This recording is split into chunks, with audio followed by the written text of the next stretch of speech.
प्रिय भाई और बहनों, हम प्रभु के नाम का धन्यवाद करते हैं कि उसने आज फिर से हमें मौका दिया कि हम आज उसके वचन का अध्ययन कर सकें। आज 9 जून 2020 है और मंगलवार का दिन है। अभी तक हमने संत पौलुस के यात्राओं पर गौर करा और आज हम जो विषय देखेंगे वो संत पौलुस की तीसरी मिशनरी यात्रा के आखिरी छोर की बातें हैं और हम देखें किस प्रकार से उसने इफिसुस के विश्वासियों को और जो लीडर थे, अगुवे थे, जिनको पौलुस ने ठहराया था, उसने उन्हें मिलेतुस में बुलाया और जब वो आए तो उसने उनको हिदायत दी। आज उन बातों को वर्णन हम यहाँ करेंगे। Dear friends, today we will study Saint Paul's journey, the third missionary journey, and now toward the end of his journey, as he is returning to Jerusalem, he called all the leaders and elders from Ephesus in Miletus so that he can talk to them. But before we do that, let us pray. स्वर्गीय पिता, आपका धन्यवाद करते हैं आपके दास पौलुस के जीवन के लिए प्रभु जी, जिन्होंने बड़े दुख और तकलीफ सहते हुए प्रभु लोगों के बीच में वचन का प्रचार करा और प्रभु जहाँ जहाँ उसने कलीसियाओं की स्थापना करी, खासकर प्रभु इफिसस के अंदर, जहाँ पर वो लगभग 3 साल तक रहा प्रभु, और वहाँ पर लोगों की मदद और सहायता करी और एक बड़ी झुंड वहाँ तैयार हो गई। हम धन्यवाद देते प्रभु। और अब जब प्रभु वो लौट रहे हैं अपने तीसरी मिशनरी यात्रा के बाद, तीसरी यात्रा के बाद यरूशलेम की तरफ, तो उसे चिंता हुई कि जो अगुवे उसने ठहराए थे इफिसस में, उनसे बातें करें। हे प्रभु, जब हम आज उस पर विचार करते हैं, प्रार्थना करते हैं प्रभु कि आप हमसे बातचीत करें। Lord, today pray for the great responsibility that was entrusted to St. Paul by the Lord, and he was able to fulfill each and everything, Lord, in his life. Even he instructed the elders and the leaders of various churches where he, by the Holy Spirit's help, could start the church in Corinthians, in the place of Galatia, and now in Ephesus, Lord. Lord, we pray as we study these important things, Lord, in the life of St. Paul and the spiritual blessing, Lord, we pray that speak to us and give us wisdom to understand and be, Lord, it should effect our Christian commitment. Lord, teach us and guide us. In Jesus' matchless name I pray. Amen. Dear friends, we read in this book of Acts, chapter 20, and from verse 17, हम पढ़ते हैं यहाँ पर प्रेरितों काम की पुस्तक उसका 20वां अध्याय उसके 17 पद तक। पर इसके पहले हमने देखा था कि इस प्रकार से संत पौलुस ने उन लोगों की मदद और सहायता करी, और हमने पिछले कार्यक्रम में देखा था कि इस प्रकार से कि जवान जो स्तुकुस नाम का था, जो गिर गया अखाया में, त्रोआस में, और पौलुस ने उसको उठाया। उसने कहा कि इसका प्राण इसी में है, और ऐसे ही निकला। तो पौलुस के जीवन के बारे में इन बातों को देखते हुए हमें इस बात का एहसास होता है कि वो जो यीशु मसीह पर विश्वास करता था, वो जानता था कि यीशु मसीह का जीवन उसके लिए अनंत जीवन की बातें हैं। और संत पौलुस ने ऐसा ही प्रचार करा और आगे भी वो बढ़ता गया। अब वो अपने तीसरी मिशनरी यात्रा के बाद यरूशलेम की तरफ जा रहे हैं। And now with all thanksgiving and praise, as he could establish the churches in various places, in his first missionary journey, in second missionary journey, and the third missionary journey. And then he also appointed the elders in these places. हमने देखा कि इस प्रकार से संत पौलुस ने अपने पहली मिशनरी यात्रा के दौरान कलीसिया की स्थापना करी, द्वितीय में करी और तृतीय में करी, और यहाँ पर वो मिलेतुस के अंदर प्रभु के उन सेवकों को बुलाता है जिसको उसने ठहराया था कलीसिया की अगुवाई करने के लिए इफिसुस से। अब उसके पास आते हैं। यहाँ लिखा है 17 पद में लिखा है इसके 20 अध्याय के प्रेरितों काम के, उसने मिलेतुस में इफिसुस में कहला भेजा और कलीसिया के प्राचीनों को बुलवाया। जब उसके पास आए तो उसने उनसे कहा। अभी संत पौलुस की बातचीत है जिसको हम देखेंगे, जिस पर हम गौर करेंगे, और ये किन के लिए है? ये इफिसुस के अगुवे थे एल्डर्स थे, प्राचीन थे उनके लिए, और उनके साथ उनके और सहकर्मियों के लिए जो आए थे पौलुस से मिलने के लिए मिलेतुस में इफिसुस से। क्या कहा उसने? 17 पद में लिखा है 20 अध्याय के, तुम जानते हो कि पहले ही दिन से जब मैं आसिया में पहुंचा, मैं हर समय तुम्हारे साथ किस प्रकार रहा, अर्थात बड़ी दीनता से और आंसू बहा बहा कर, और उन परीक्षाओं में जो यहूदियों के षड्यंत्र कारण मुझ पर आ पड़ी, मैं प्रभु की सेवा करता रहा। अब यहाँ पर पौलुस कहता है उनसे, जो पहली बात वो कहता है, वो ज़्यादा इंट्रोडक्शन नहीं देता, क्योंकि जानता था कि ये वो लोग हैं जो पौलुस के कार्य के द्वारा प्रभु के पास आए। Saint Paul is not giving a lengthy introduction. आजकल हम करते हैं कि जब हम कहीं प्रचार के लिए जाते हैं तो हम 5-6 लोगों का नाम लेते हैं, चलो ठीक है हमारी परिपाटी है, लेकिन संत पौलुस ने ऐसा कुछ नहीं करा। अगर आप उसके पत्री को भी देखेंगे तो वो अपने मुद्दे पर पहले बात करते, केवल नमस्कार करके, यीशु मसीह के नाम से नमस्कार करके वो अपनी सेवा के बारे में, वचन के बारे में, जिसके लोग भेजा गया था उसकी बात करते, मुद्दे की बात पर आते। अब मुद्दे की बात क्या, वो कहते हैं कि भाइयों आप सब जानते, तुम सब जानते हो कि पहले दिन से मैं आसिया में जब पहुंचा, मैं हर समय तुम्हारे साथ किस प्रकार रहा। Now he talks about, he says, you yourself know how I lived among you the whole time from the time first day I set my foot in Asia. He is reminding these people that how St. Paul came in his first missionary journey, and the second missionary journey, and the third missionary journey. Ever since he arrived in Asia, he was so humble. He didn't show up his knowledge, even though he was highly qualified, who have studied all the things. And even now also in today's Bible study, I will read little bit from the book of Galatia, or will recollect his certain things that he wrote to the church at Galatia. But here he is saying, what he is saying, that serving the Lord with all humility and with tears, serving the Lord with all humility and tears. And what does it mean? It means when people are arrogant, people are judgmental, people are negative, the servant of God is humble. He doesn't reply there all the things. He'll just keep quiet, and sometimes these people wonder कि our leader is listening to us or not, whether he's listening or he's not listening to us. Just because he's silent, just because he's humble, sometimes people keep on talking, various things, and the servant of God is quiet, because he knew his objective.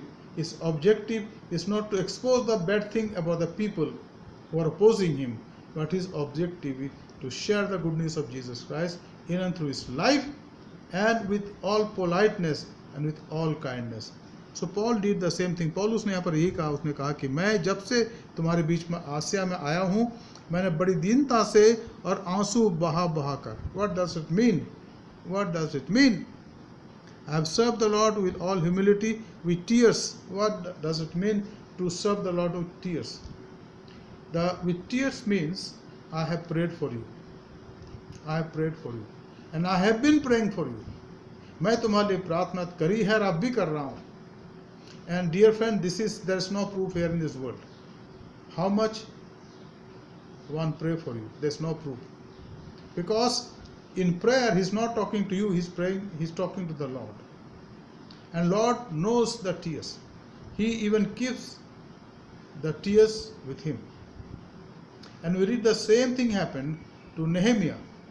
He shared his tears. हम पढ़ते हैं नहमिया के साथ ऐसा ही हुआ, जब उसको पता लगा, लोगों ने बताया जो यहूदा से आए थे कि यरूशलेम की शहरपनाह जली हुई है और यह नुकसान हो गया है, सब कुछ गड़बड़ हो गया. सबसे बड़ी बात, लोग हमारी नामधराई करते हैं, हम दूसरों के प्रति नामधराई के पात्र हैं.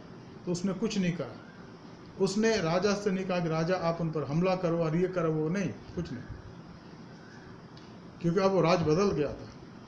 नबूकदनेस्सर ने चढ़ाई करी थी, अब उसका शासन बदल गया था, दूसरे राज के लोग आ गए थे. दूसरा राज आ गया था, तो किसको बोल भी नहीं सकता था। तो उसने क्या करा, लिखा है कि वो परमेश्वर के सामने घुटनों में आ गया, रोने लगा। He started shedding his tears. Nehemiah ने प्रार्थना करी और आंसू बहाना शुरू कर दिया कि परमेश्वर, और उसने क्या, अगर आप नेहमिया के पहले अध्याय को देखा तो लिखा है, हे परमेश्वर, मैंने और हम सब ने पाप किया है, तेरे लोगों ने पाप किया परमेश्वर, और इसलिए आप क्षमा करें। और उसने उपवास के साथ प्रार्थना करी, और पौलुस भी करता था। जब लोग उसका विरोध करते थे, जब लोग उसकी सुनते नहीं थे, तो उसने उनके मुंह पे जवाब नहीं दिया।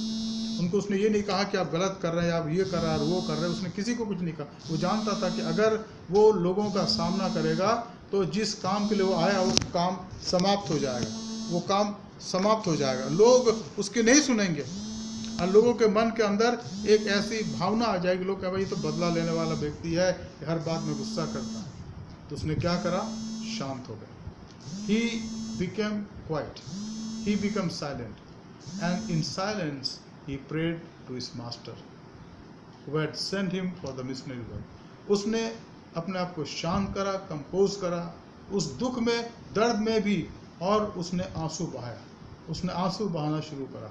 और वो यहाँ पर कहता है कि जब मैं तुम्हारे बीच में काम करने आया, प्रचार करने आया, तो मैंने बड़े आंसू बहा कर और उन परिश्रमों में, परीक्षाओं में जो युद्धियों के षड्यंत्र के कारण मुझ पर आ पड़े थे, मैं प्रभु की सेवा करता रहा।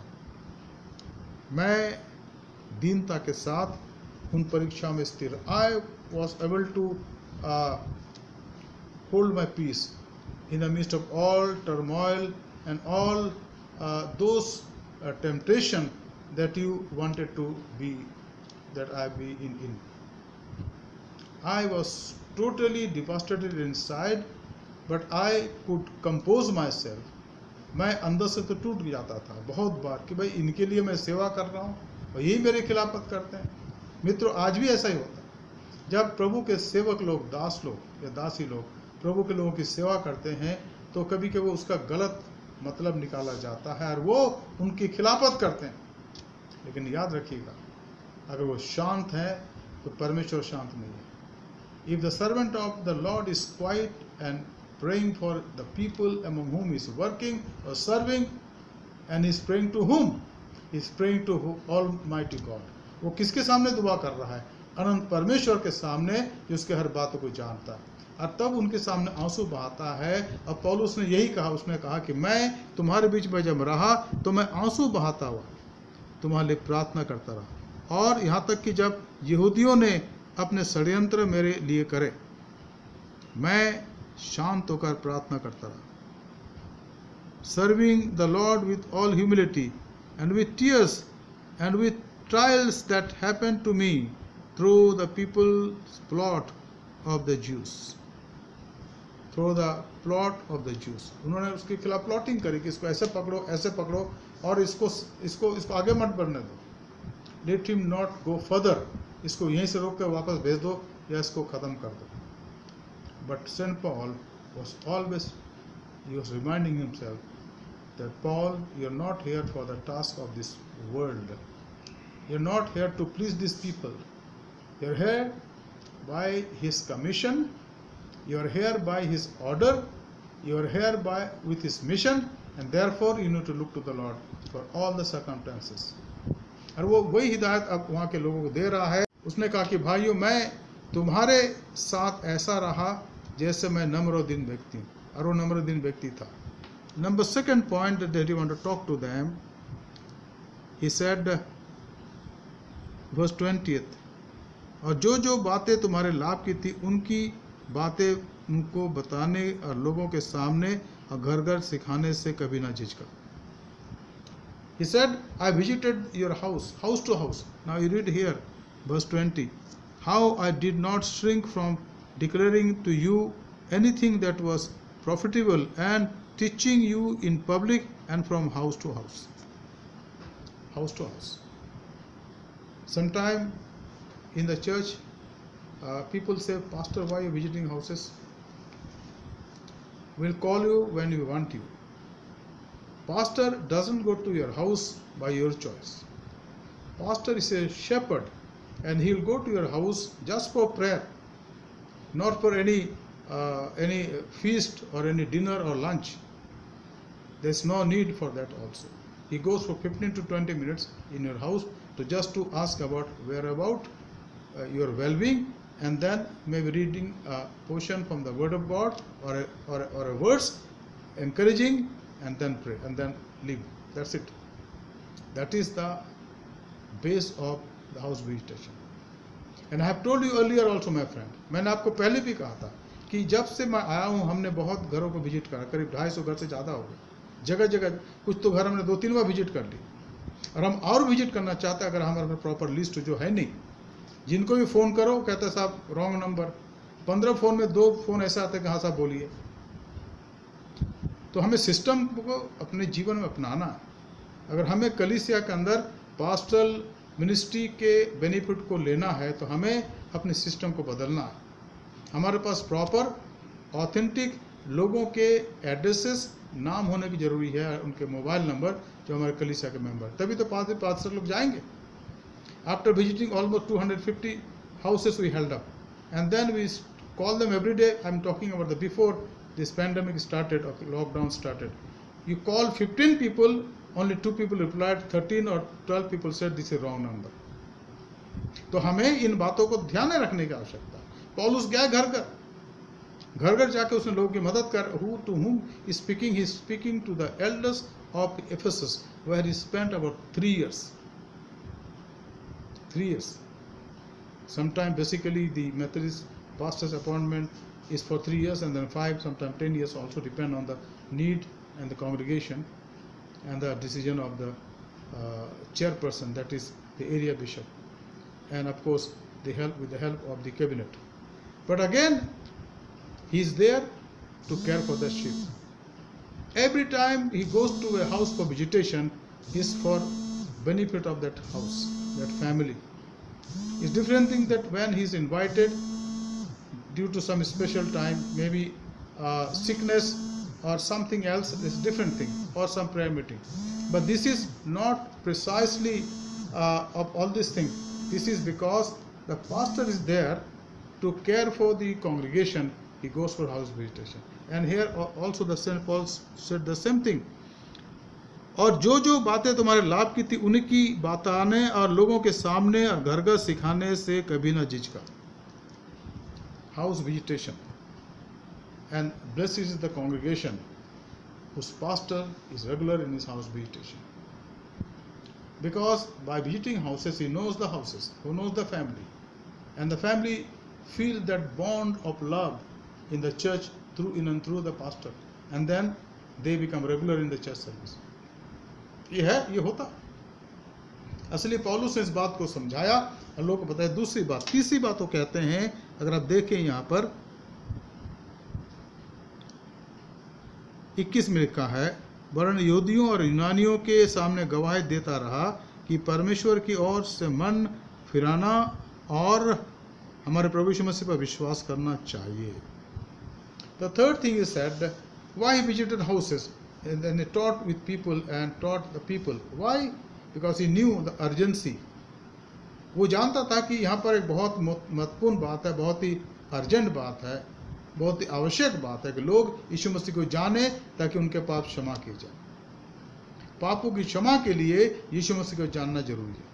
और आज भी ये जरूरी मित्रों, जब हम घर घर में जाते हैं या सीकर्स के घर जाते हैं तो हमारे लोगों से बात करने का विषय कुछ और नहीं कि भैया आप क्या है, कितना देते हैं, चर्च में क्या कब आते हैं. नहीं, वो सब बातें बाद में होती. पहली बात क्या है कि वचन के आधार पर क्या हमने प्रभु को जाना है. Have you known the Lord as per the word of God? Are you sure that your sins are forgiven? Are you sure that God has given you the gift of salvation in and through Jesus Christ? And this is what we sometimes inquire from people. And this is important. The church grows with proper pastoral care and the cooperation, positive cooperation from the congregation. Now at present we are having the VBS. आजकल हम VBS कर रहे हैं और इसकी तैयारी की गई. मैंने कुछ हफ्तों पहले डॉक्टर विट्रा जॉर्ज को बोला कि let us have this VBS Vacation Bible School through link. and they have well organized, and yesterday it got started. That is 6th of June, and we are hoping to have as much as children connected with our VBS, so they are blessed. मैं धन्यवाद देना चाहता हूँ doctor beta George को, सारे teachers को, volunteers को जो हमारी मदद कर रहे VBS में. मित्रों, हम एक बहुत बड़ा कार्य कर रहे हैं, even though it is not visible now, because none of them are here in the church. But this is a unique type of VBS. They are sitting at home, waiting at home, and the message is coming into their home through link or through YouTube or through Facebook or whatever it is, or through Zoom also. So you need to understand the value of teaching and house visitation and pastoral care is very important here. तो उसने उनको कहा कि मैं सावधान रहा और निरंतर तुम्हारे बीच में यीशु मसीह का प्रचार करता रहा. चौथी बात वो कहता है उनसे, अगुओं से, अब देखो मैं आत्मा में बंधा हुआ यरूशलेम को जाता हूँ और नहीं जानता कि वहाँ मुझ पर क्या क्या बीतेगा. Now he told them that now I am returning to Jerusalem and I'll meet the saints, the disciples who are there. But I do not know what is for me in Jerusalem. अगर आप पढ़ें यहाँ पर तो लिखा है 22 पद, and now behold I am going to Jerusalem constrained by the Spirit, not knowing what will happen to me there. वो नहीं जानता. हालांकि यहाँ पर विचित्र घटना घटी, उसको अरेस्ट कर लिया गया, जो हम बाद में पढ़ेंगे. लेकिन पौलुस कहता है कि मैं नहीं जानता. हालांकि अगबुस नाम एक प्रभु का दूत, प्रभु का चेला उसके पास आया, भविष्यवक्ता था. उसने उसको आगाह कर दिया कि जिस व्यक्ति का ये बेल्ट है उसको लोग बांधेंगे और अन्य जाति के हाथ में सौंप देंगे. लेकिन पौलुस इन बातों को जानने के बावजूद वो अब तैयार है जाने के लिए यरूशलेम में. और यहाँ पर वो साफ साफ कहता है कि मैं हमेशा आत्मा में बंधा हुआ हूँ. He has always and now behold I am going to Jerusalem constrained by the Spirit. आत्मा में बंधा हुआ, मैं उस ऑब्लिगेशन में हूँ जिसके लिए मुझे बुलाया गया, और उस बुलाहट को मैं इनकार नहीं कर सकता. वो मुझे अंदर से बात करता है मेरे हृदय से कि वहाँ जा, तो मैं जाता हूँ. उसने जरूर बताया होगा कुछ समय पहले जब हम एशिया में जाना चाहते थे, उसके आत्मा ने कहा कि मूसिया में मत जाओ, एशिया में मत जाओ. और कहाँ जाओ? मकदूनिया में जाओ. और जब हम गए तो फिलिपी के अंदर एक के बाद 3 वर्गों के लोगों ने विश्वास करा, कलीसिया की स्थापना हो गई. तो वो उनको गवाही देता होगा, बताता होगा. लेकिन मोटी बात जो है यहाँ पर यह है, the important thing is that I M being called by Lord Jesus Christ, and because of the great obligation that I have, I am going to Jerusalem. I am going to Jerusalem being constrained by the Holy Spirit. मैं जा रहा हूँ वहाँ पर, हालांकि वहाँ तकलीफ होगी मेरे लिए.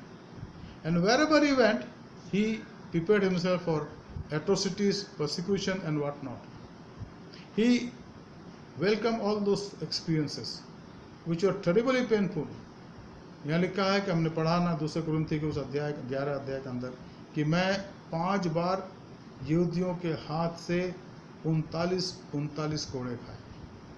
3 बार मुझे बेंत से मारा गया और 1 बार मुझ पर पत्थर से मारा गया, मुझे पत्थरवा किया गया. लेकिन वो जिसकी मैं सेवा करता हूँ वो बार बार मेरे साथ होकर मुझे बचाता है. और उसने दर्शन में देकर मुझसे कहा, हे पौलुस शांत मत रह, कह जा. So because of his inward voice, because of his motivation, what I am doing today. This is not what I wanted to do, but this is all that the Holy Spirit wanted me to do, I am doing. आगे वो कहता है कलीसिया के अगुओं को, 23 पद में लिखा है, केवल यह कि पवित्र आत्मा हर नगर में गवाही दे देकर मुझसे कहता है कि बंधन और क्लेश तेरे लिए तैयार है. Tremendous testimony. Verse 23, except that the Holy Spirit testifies to me in every city that imprisonment and afflictions awaits me. If it were I, I should have said, Lord, forgive me. I want to take some rest here and then go other places. Why should I repeatedly go to the places where people will persecute me? But this man of God, dear friends, knew the will of God for his life. And what was the will of God? It is clear here. Clear here. Holy Spirit testifies to me whenever he said I visited different places. In every city that imprisonment and afflictions awaits me. जहाँ जहाँ मैं जाऊँगा वहाँ वहाँ मेरे लिए बंधन और कष्ट तैयार है. बंधन और कष्ट तैयार है, क्लेश तैयार. क्या आप समझ सकते हैं कि व्यक्ति के इस जीवन के इन गहराइयों को, जिसको इतना मारा गया 5 बार 39 कोड़े, वो तो खत्म हो गया था. और फिर पत्थर से मारा गया. पहले मिशनरी आता था. अगर मैं होता तो मैं कहता प्रभु अब मैं यहीं रहूँगा अंत तक. प्रभु यहीं मैं लोकल प्रीचर बन जाऊँगा, घर घर जाऊँगा. प्रभु अब जाने की जरूरत नहीं. और कितने लोग ऐसा सोचते हैं कि भाई अब इतने दुखों को सहकर क्या फ़ायदा. वो रैशनल देते हैं कि अगर हम मर गए तो सब खत्म हो जाएगा, तो प्रभु की सेवा क्या करूँगा. लेकिन इस दास ने ऐसा नहीं करा. उसने कहा कि मैं जाऊँगा क्योंकि मुझे बुलाया गया. I will go because it has been commission to me. And the Holy Spirit says again and again to me what he said. He testifies to me in every city that I visit, imprisonment and afflictions awaits me. आगे उसने क्या कहा विश्वासियों को जो अगुवे थे. यहाँ पर लिखा है 23 पद में, केवल यह कि पवित्र आत्मा हर नगर में गवाही दे देकर मुझसे कहता है बंधन और क्लेश तेरे लिए तैयार है, परंतु मैं अपने प्राण को भी कुछ नहीं समझता कि उसे प्रिय जानूं, वरन यह कि मैं अपनी दौड़ को उस सेवा और उसकी सेवा को पूरी करूं जो मैंने परमेश्वर के अनुग्रह के सुसमाचार पर गवाही देने के लिए प्रभु यीशु मसीह से पाई है. What a wonderful testimony.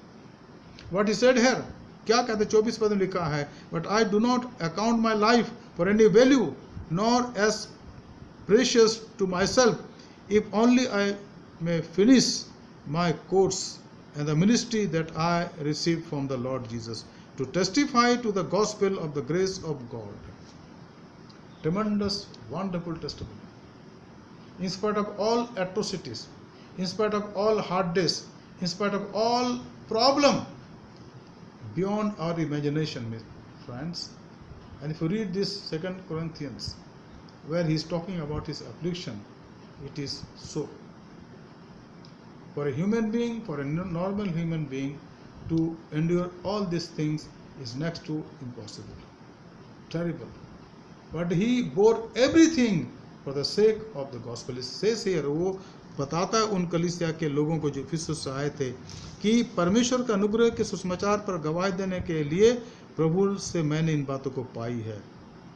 I have received all the things, and I received all the afflictions and all the atrocities, all the plot that people plot against me as part of my task. And what is the task? What was the task? To proclaim the good news of Jesus Christ in every possible way to all possible person, to every home, to every person. Many years ago, I was connected with Every Home Crusade, India Every Home Crusade. And for the beginning stage, when I was just 18 plus, and I joined, I came to Jaipur, and I said to myself, how can I go to every home? How can I go to every home? How can I go to the uttermost part of the world? And later on I understood the meaning. मैंने बाद में उसके मतलब को समझा कि दुनिया का हर व्यक्ति जिसको मैं मिलता हूँ, जो नया व्यक्ति है, जो आत्मिक रूप से अंधकार में है, वो मेरे लिए दुनिया का छोर है. चाहे मैं उनके बीच में जाकर जयपुर का आसपास प्रचार करता हूँ, इट डजंट मीन, इससे कोई फ़र्क नहीं पड़ता, कोई फ़र्क नहीं पड़ता. लेकिन मैं उनसे मिलना चाहता, और इसके कोर्स में प्रभु ने मौका दिया कि उस समय मैं बता रहा हूँ आपको, in between 1975 to 1979, there were about 26 districts in Rajasthan. God took me to 20 districts, and we stayed in the Tehsil headquarters and visited all the Tehsil's villages one by one. Every day 4, 5, 6 villages. In the heat also we went with our bicycles. Sometimes we ride the camel, Sometime we went by walking, but tried our best, not turning back. And I remember one afternoon while we were coming, but मैं याद करता हूँ एक दोपहर के समय जब हम शायद चूरू डिस्ट्रिक्ट में थे, ये बिल्कुल रेगिस्तान एरिया, दोपहर के 2:30-3 बज रहे थे। मैं साइकिल में था, मेरे 2-4 मित्र मेरे साथ थे, हम एक के पीछे एक जा रहे थे। बहुत मुश्किल था साइकिल को ले जाना, क्योंकि रेत। तब मैंने प्रभु से कहा, प्रभु आप मुझे यहाँ क्यों ले आए? Lord, why do you brought me here? I will go back and continue my study.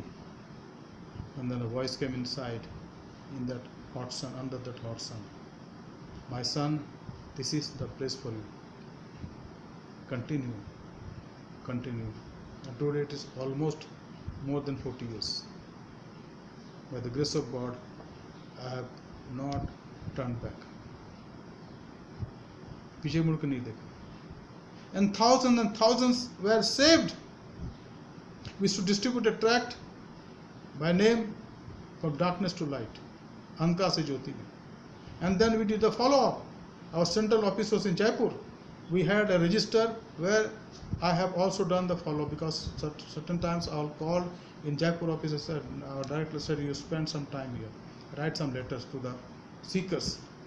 1,75,000 name and addresses altogether in those days. Not turning back. Maybe nobody had given us any recognition, because who will recognize you are a pioneer crusader going village to village? Even today also there are many young boys and girls that do the same. OM did the same thing. No recognition, nothing. But one day in heaven, it will be recognized that these boys and girls on that particular time took my word, took my gospel into the villages with all difficulties. It will be there, my friend. ये होगा. यीशु ने कहा है कि अगर तुम मेरे नाम से किसी को एक गिलास ठंडा पानी पिलाओ, तुम उसका जन्म नहीं खोगे. And that is why with all burden I share all these things.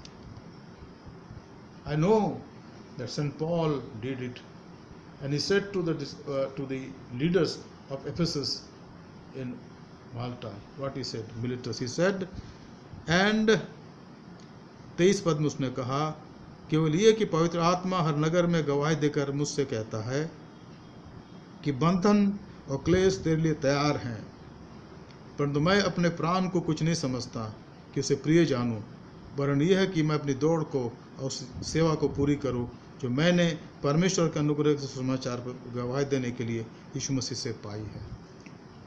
The next thing that he spoke to the leaders is here in verse 25. 25 पद में लिखे, and now behold, I know that none of you among whom I have gone about proclaiming the kingdom will see my face again. अब वो उनसे कहता कि वो जानता कि अब नहीं आएगा मिशनरी यात्रा में.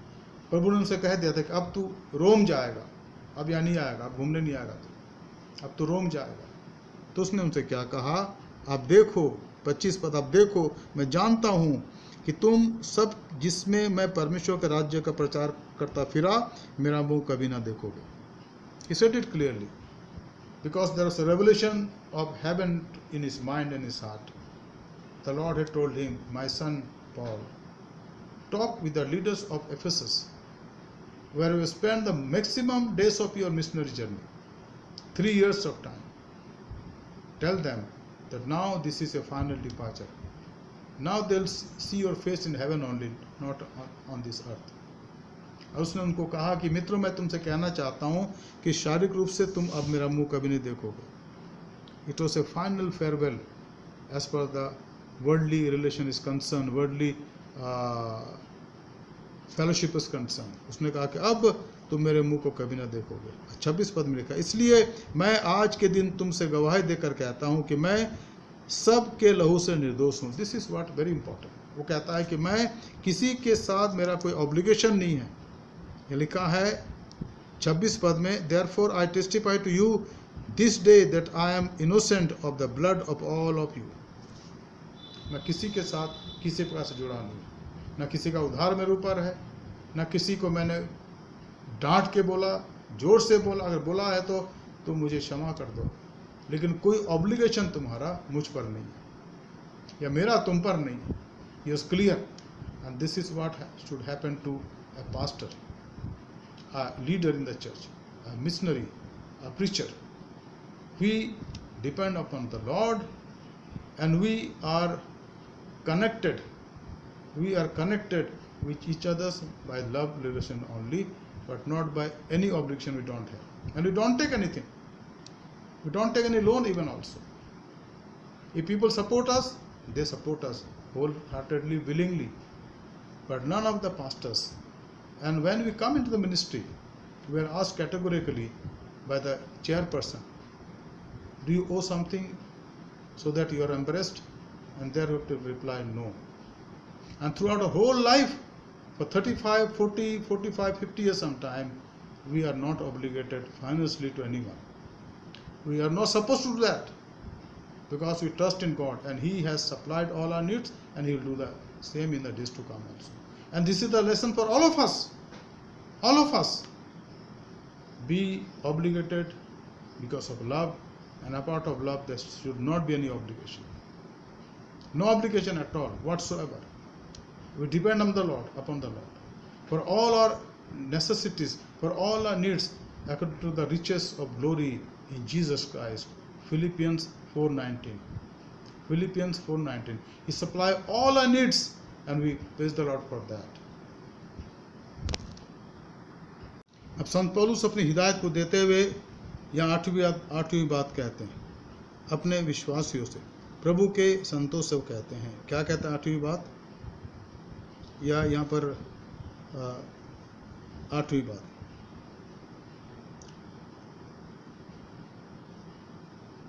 सत्ताईस पद में लिखा है, 27th verse we read, क्योंकि मैं परमेश्वर के सारे अभिप्राय को तुम्हें पूरी रीति से बता से ना झिझका। He says to the leaders of Ephesus, and what we read in verse 28, pay careful attention to yourselves and to all the flock in which the Holy Spirit has made you overseers to care for the church of God, which He obtained with His own blood.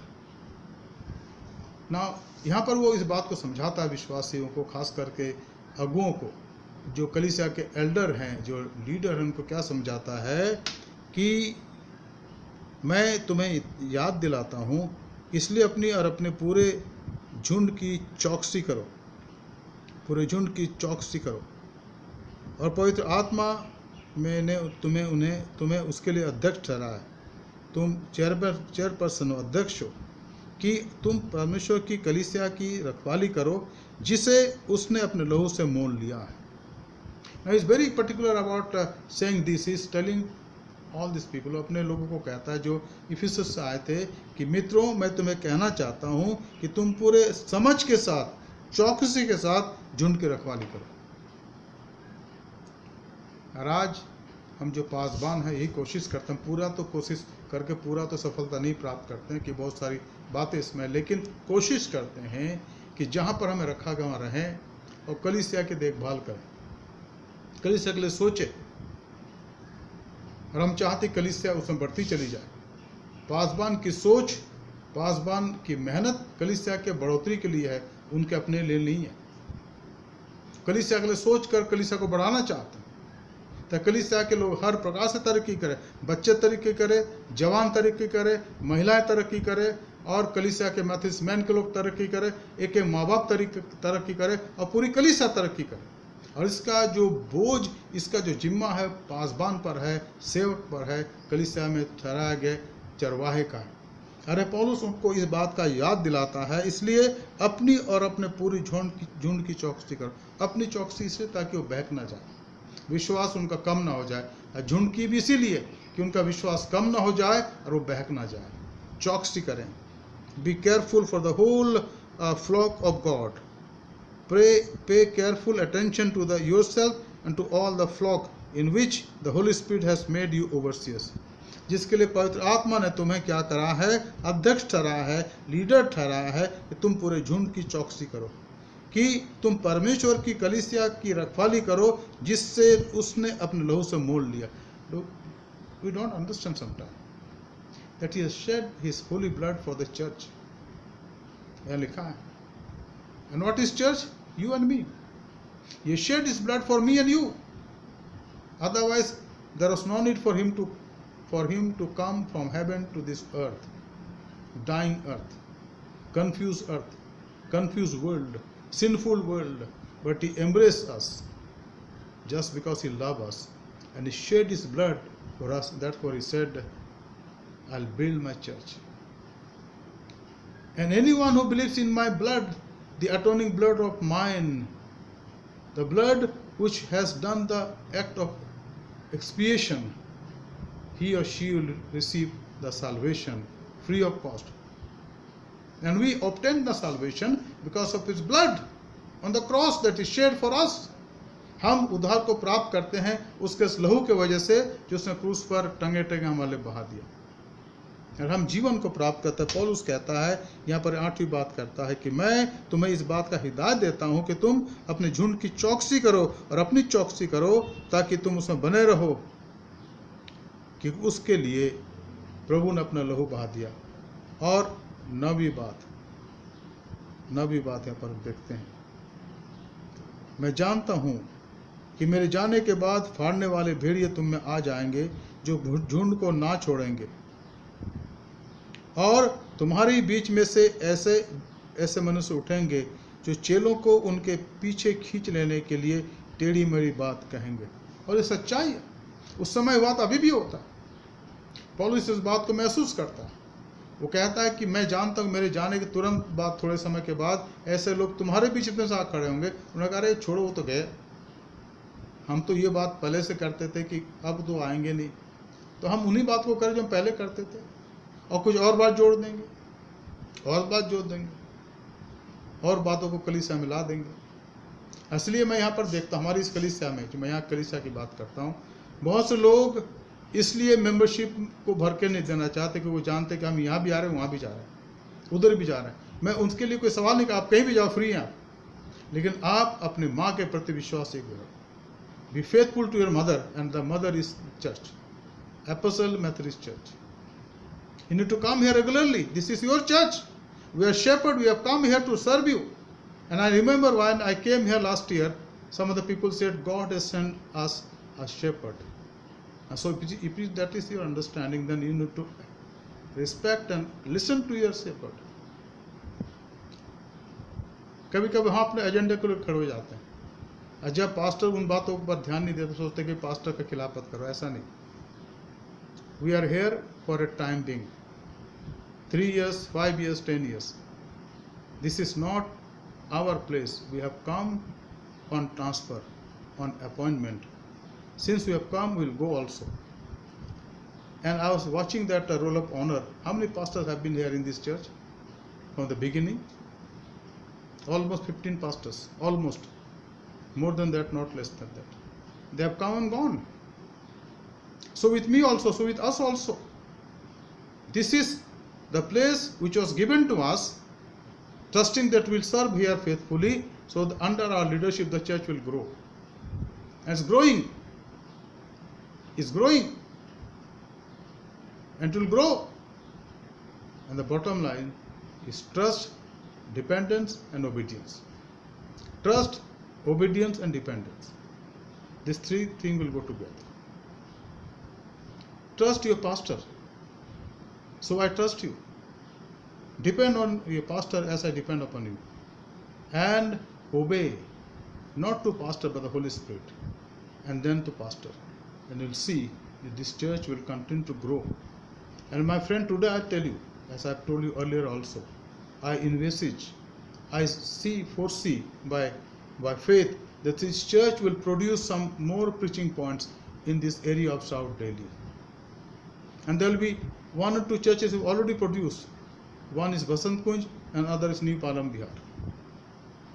And there will be few more places where the churches will be built or preaching point will be started as per the labor of Apostle Methodist Church. And not only this, but since I am the district superintendent of South Delhi, I foresee certain new church house churches will be started by different churches of our South Delhi district. That is my vision, that is my reason, and that is my declaration for you, for all of us. So let us work together. Be careful of yourself and of the church, that we are not swept away by the wrong doctrines of those who teach and break the fellowship. 28 verse.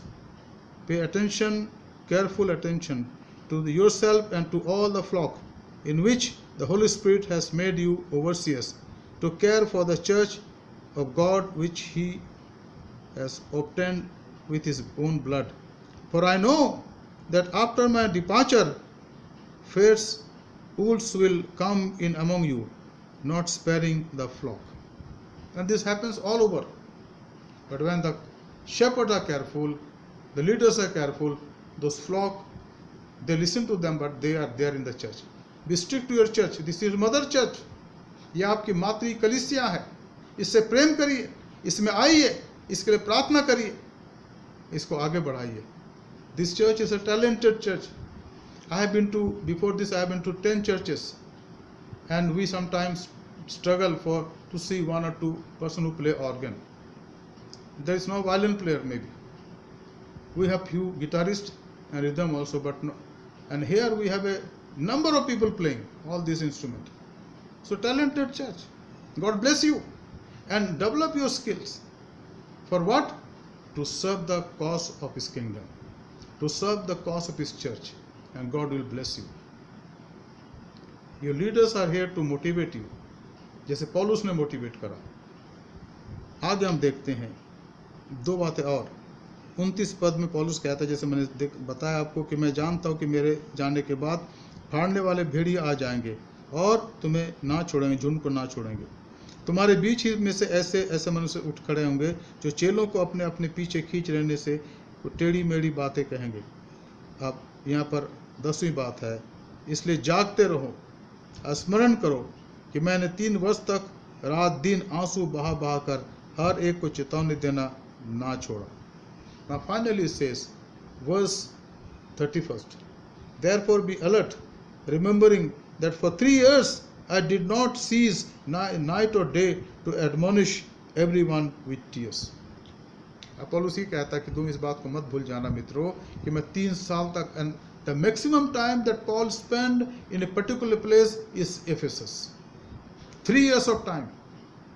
3 years of time, because he could see the potential of this place, of the city of Ephesus, and church was growing day by day in the days of Paul.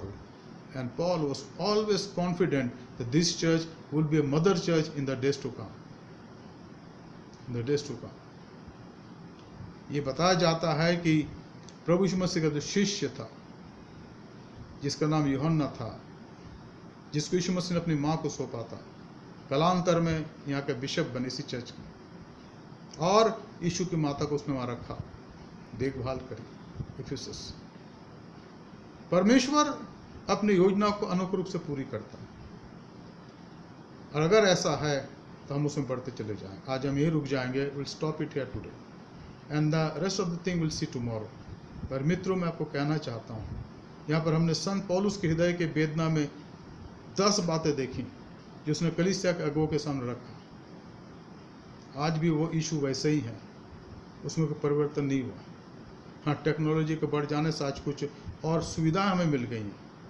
उस समय पैदल चलते थे, खच्चरों में चलते थे, घोड़ों में चलते थे, या बैलगाड़ी में चलते थे, या जहाज में चलते थे जो पतवारों के द्वारा वो चलते थे. आज हमारे मॉडर्न वर्ल्ड में एरोप्लेन भी है, अच्छी ट्रेन्स भी हैं, बसेस भी हैं, कार भी हैं, और सब तमाम बातें हैं, ऑटोमोबाइल भी है. उस समय कुछ नहीं था, लेकिन वो काम जो उस समय हुआ, अगर हम देखें सुविधा के अनुसार, तो आज 10 गुना ज़्यादा काम होना चाहिए.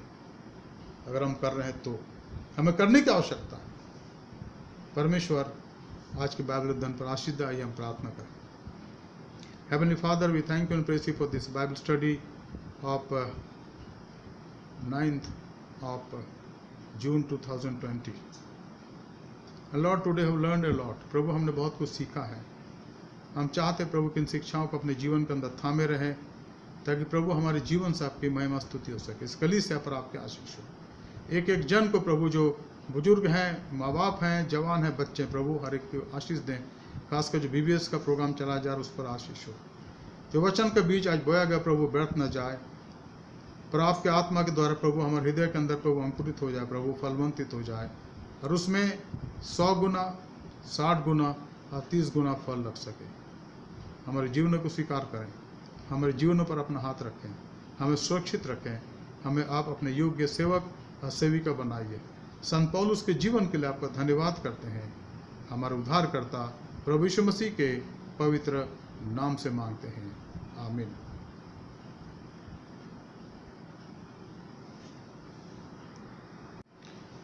Dear friends, we have some announcement to make now, and then we'll have a time of prayer.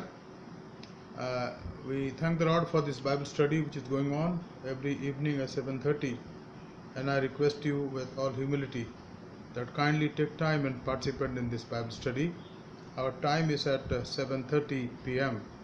every evening except Sunday. Dear friends, we already have started the BBS Vacation Bible School yesterday, that is 8th of June, and today also it held in a very nice way, and we are having kids and children participating in that, and we have classes in both in language, Hindi, English. So please send your children so they may participate and be blessed in this BBS. I am once again thankful to Dr. Bitra George and his team of teachers and volunteers who are helping us in doing this BBS. Of course, this is online. It is coming in your WhatsApp also, and also in Facebook and YouTube, and by link. So please talk with your boys and girls in the home and open the Zoom which you have, and the timing is there, and we are having it in every morning from 10 o'clock AM to 12 noon.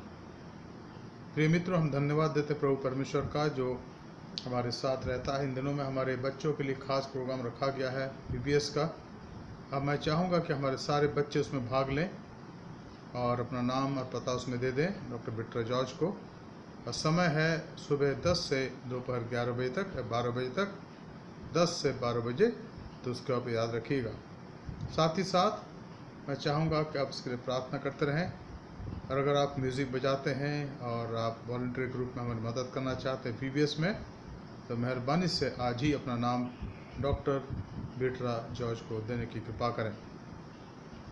The second thing, we have not yet open the worship in our church, and I'm still waiting for the information and permission by our respected bishop, and once it comes I'll let you know.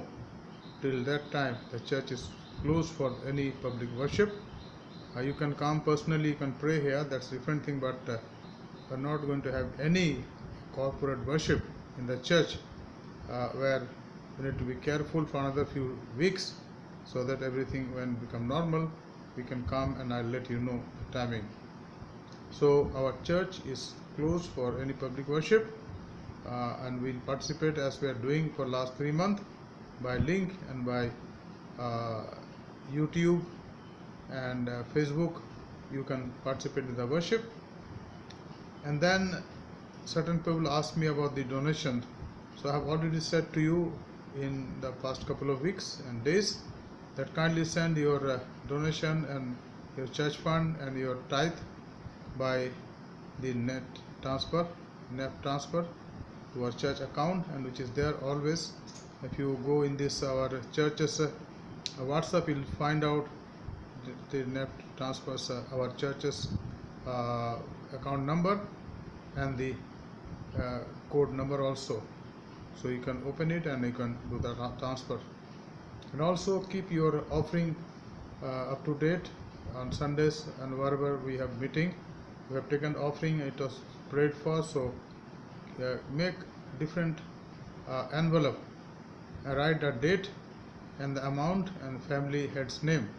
So when everything is normal, you can bring it to the church, or you can count it all together and send the amount by net transfer in the church account. That will be appreciated. But kindly keep your details so that when everything reopens and we start our regular normal worship, you can bring it on Sunday or any other day, and you can deposit. Even now also, as you know that most of the relaxations have been given, so our church is open, office is opening every day from 10:30 to 5 o'clock.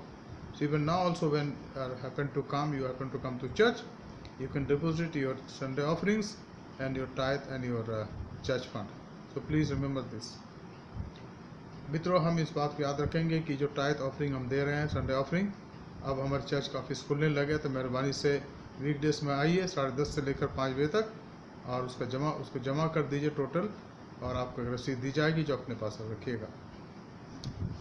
आइए हम निरंतर प्रार्थना करें अपने कलीसिया के अगुओं के लिए, हमारे बिशप सुबोध सिंह मंडल के लिए, मैडम सुदीप्ता मंडल के लिए, हमारे हर एक DSS के लिए प्रार्थना करें, हमारे एग्जीक्यूटिव बोर्ड के मेंबर्स के लिए प्रार्थना करें, हमारे लेटी के लिए प्रार्थना करें, हमारे कलीसिया के तमाम उन सेवा के लिए प्रार्थना करें जो होती हैं, कि प्रभु के दया से हम स्वस्थ रहें, अनुग्रह में बने रहें और उसमें बढ़ते चले जाएं।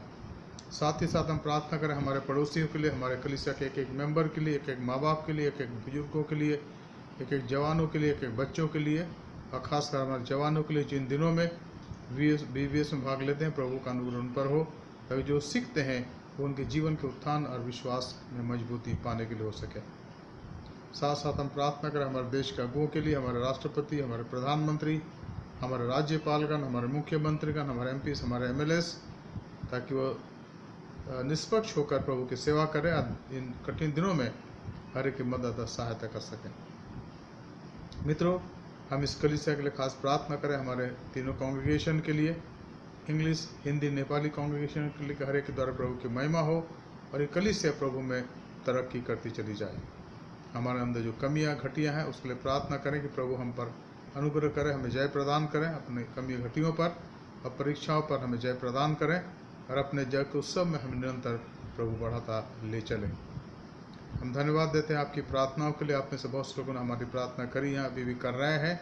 मित्रों, मैं हाथ जोड़कर आपको धन्यवाद देता हूँ।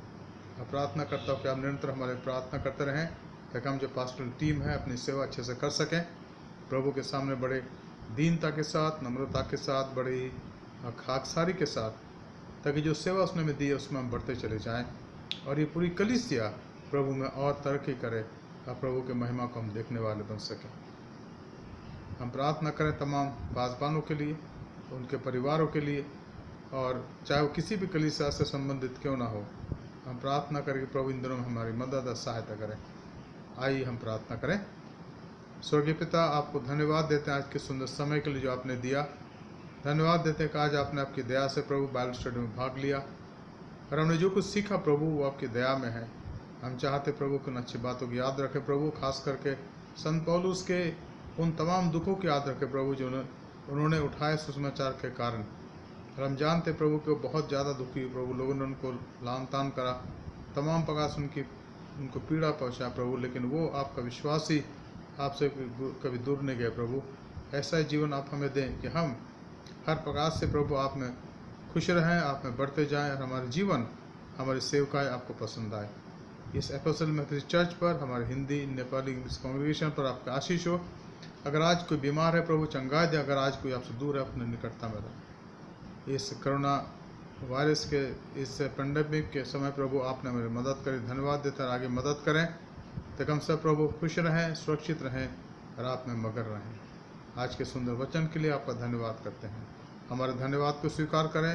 उद्धारकर्ता प्रभु यीशु मसीह के पवित्र नाम से मांगते हैं, आमीन। अब हमारे खुदा यीशु मसीह का फजल, खुदा बाप की मोहब्बत, रूहुल कुद्दूस की फ़ाक़त शराकत हमें सर के साथ इस समय और हमेशा तक होती रहे, आमीन। And now may the grace of our Lord Jesus Christ, love of the Father, and sweet communion of the Holy Spirit rest and abide with all of us now and forevermore, आमीन। Jesus is Lord, यीशु ही प्रभु है। प्रभु आपकी सहायता करे, उसमें आनंदित रहें, उसमें बढ़ते जाएं। और हमारी प्रार्थना मित्रों आपके साथ है, हमारे परिवार के, हमारे चर्च के एक एक परिवार में, चाहे हम हिंदी में हैं, इंग्लिश नेपाली में हैं, हम आपके साथ साथ हैं। आपके दुख में, आपके सुख में हम आपके साथ हैं। पूरी पास्टल टीम जो हम यहाँ 3 पासबान हैं आपके साथ हैं। अगर आपके बीच में, आपके परिवार में कोई दुख है, कठिनाई, तो आप हमें फ़ोन करें, या हमारे ऑफिशियल व्हाट्सएप जो एपोस्टल मेथोडिस्ट चर्च का नाम है उसमें लिख के भेजें आपके धन्यवाद के विषय, आपके प्रार्थना के विषय, और हम आपके लिए प्रार्थना करेंगे। ऐसा हम सोचते हैं और हमने करा अभी तक। प्रभु आपका आशीर्वाद दे, आपकी सहायता करें। सबों को शुभ रात्रि, सबों को चैन।